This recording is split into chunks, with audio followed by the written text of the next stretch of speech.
Kids, learn how to say no to authority. The teacher is the government for the children.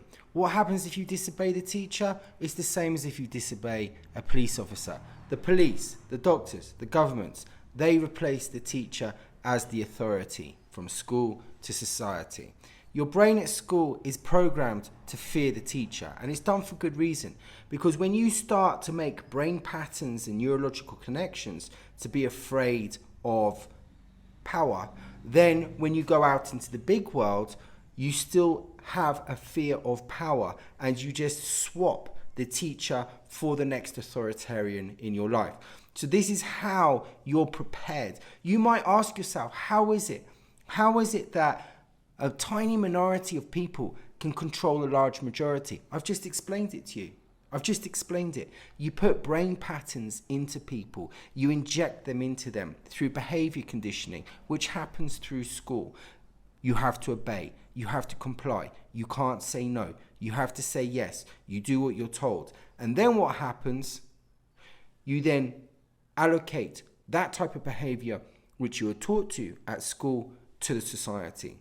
Your brain is molded from 9 to 5 days a week, and daddy's too busy to know what's going on. And if daddy did know what was going on, he might not even understand either.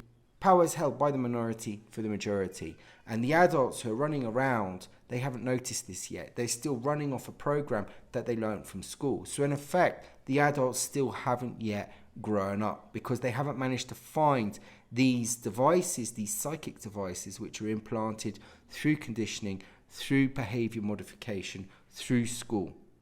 That's what cleaning's about. Cleaning is very important to get rid of these types of ideologies that stick in your body and your mind. To stand up to authority, you mustn't obey, you mustn't comply, you must unite. Since when did school ever teach you to stand up to authority? The school has had little classes where you can have argument and debate, but any time that you go and debate or argue with a teacher or a principal or the school, then you're overpowered, because they are the authority, they are the government. That's what you're being prepared for. The hypocrisy of the school, it laments in its history classes about all these great warriors, these great people that sacrifice, these great heroes. Yet, it never teaches you what behavior those heroes had that stood up for truth and freedom.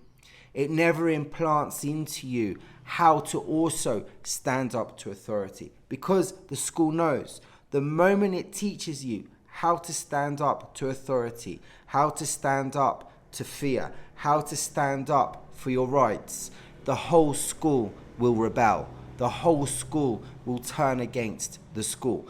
And when that happens, the school can't do anything, because the school can't expel the entire school. And the reason? No money.